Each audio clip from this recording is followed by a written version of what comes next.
Hi everyone, Dave Pardue for Imaging Resource with a 10-minute review of the wonderfully small Sigma FP.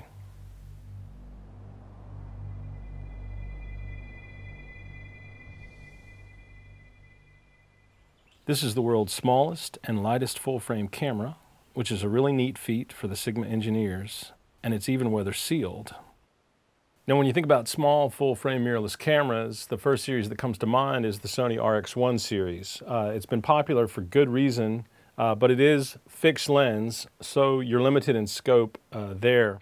The first truly small mainstream full-frame mirrorless camera is the Canon EOS RP. It's one that we've loved a lot here. Doesn't quite have the features and the image quality of the FP, but still a really great camera for the price. Okay, so let's take a look at the top level specifications for the Sigma FP. It's got a 24.6 megapixel full frame backside illuminated sensor, which is traditional Bayer, not Foveon. It accepts L-mount lenses from Sigma, of course, Panasonic, and Leica. It's weather sealed in a reported 42 locations. It's electronic shutter only, so there's no mechanical shutter.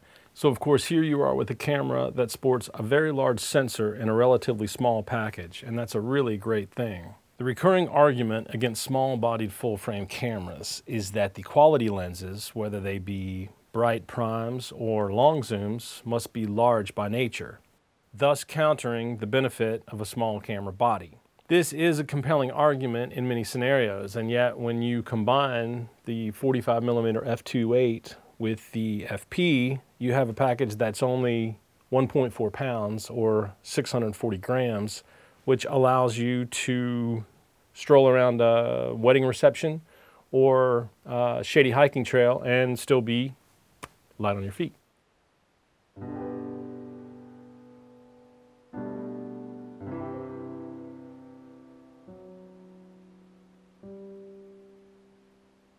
It's also modular in many other ways, especially in the video arena. And you can see and hear a lot about that in the comprehensive product overview from my colleague Jaron Schneider's video.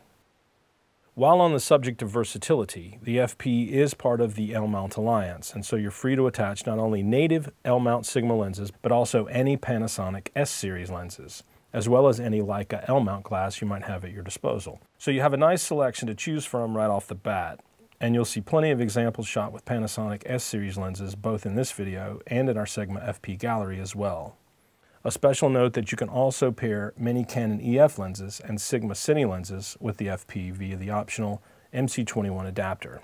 Of course, there are always going to be trade-offs to producing something this small, so it's important to also go over what the Sigma FP is not. There's no electronic viewfinder on board, which can be a big deal depending on the type of shot you're after. Also, the LCD doesn't tilt in any direction. You can attach an accessory optical viewfinder though, the LVF11. There's no mechanical shutter on board, so you're limited to electronic shutter in all cases. There's no onboard image stabilization, but the camera does offer electronic IS, and you can also achieve optical image stabilization when attaching lenses that offer it. The buffer clearing is fairly slow, rated to just a dozen shots. The autofocus is contrast detect and doesn't offer phase detect, and this is my single biggest gripe with the FP. So yes, you do need to be aware of these mostly obvious drawbacks, and yet what I'm most interested in sharing with you is what the Sigma FP is good at. And after spending a few weeks of quality time with this little guy, I can tell you that the images and video that it's able to produce are simply beautiful. When I turned the camera on for the first time, I was left with the word precision in my head. The camera feels very sure of itself. The menus are straightforward and easy to navigate, and while the row of various buttons on the back are clearly a bit different than anything found on any other mainstream camera I've ever used, they're clearly marked and easy to decipher and use in the field. And I'd like to also tell you about a few little things that I really like. The rubber flaps feel nicer than any I've seen on competing cameras. They're thick and reassuring. They don't feel the least bit chintzy. And the in-camera charging via the USB-C port is straightforward and seamless. Even the cover to the battery door feels more secure than most cameras. And check this out, the camera conveniently automatically puts video clips in a separate folder from the stills on the SD card. Now that is really cool. And while I definitely do miss having an EVF, the LCD on this guy is simply the best that I've ever used and is not prone to glare and sunlight. Now let's get to some of the other good parts of the FP, and there are many. What this camera most definitely would be if I owned one is my go-to camera for beauty, as it captures it like few cameras I've ever used. The Sigma lenses and the Panasonic lenses I had at my disposal for these shoots were all simply phenomenal, and the shots from these combinations made the regular, everyday world where I live look anything but that. The dynamic range is stellar. At a rated 12.5 stops, you can push and pull the shadows and highlights to your heart's content with the RAW files and really hone the images to your taste. After having so much dynamic range at my disposal, it will be very difficult to ever go back to less. The images from the FP are crisp and sharp, with tons of detail when desired. The lack of an optical low-pass filter obviously helps in this regard. When you over-sharpen or over-process images in post, you see obvious halos and artifacts, but not here. It is lightly enhanced in post, but the beauty of the shot is thanks mostly to the Sigma FP and that wonderful sensor inside, along with the super sharp lenses used here. High ISO performance is extremely good, as we saw with our lab first shots. Anyone who owns a Sigma with a Foveon sensor knows that cranking the ISO is not a good idea with those models, but with the FP, you can crank away. And get this, the camera can shoot down to ISO 6. It's some kind of clever trick on Sigma's part using multiple images fired in rapid succession, and I'll show you a few images that I took for examples.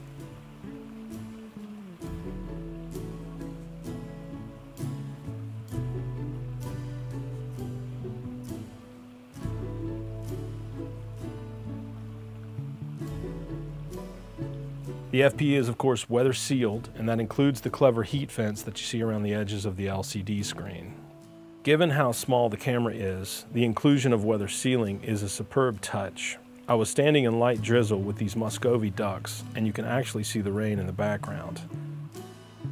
The lack of a mechanical shutter is a bit of a bummer, and you may experience some rolling shutter artifacts in shots where your subject is moving. The compression at the top half of this basketball is not likely due to my 10-year-old's amazing vertical speed, but more to the fact that you only have electronic shutter at your disposal. But I didn't experience the issue much, and this camera wouldn't be my go-to camera for action anyway, so I don't find it a big ding given what I personally see this camera as being most used for in the real world. Of course, electronic shutter is silent, so there are also advantages to it. Now let's take a look at some video from the FP in the field.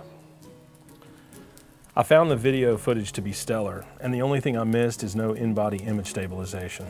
For video, the camera is clearly intended for use on a tripod or with a capable gimbal, but most high-end videographers employ these as standard most of the time anyway.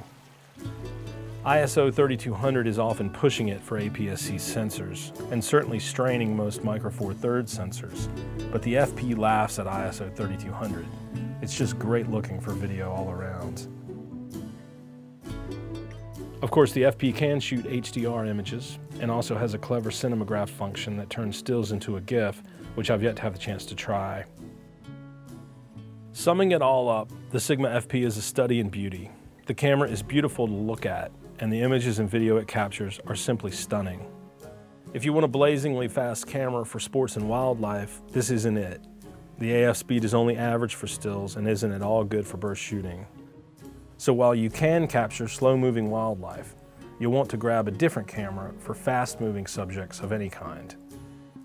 However, if you want a small and elegant camera with a large sensor capable of capturing superbly gorgeous images and video, this is it.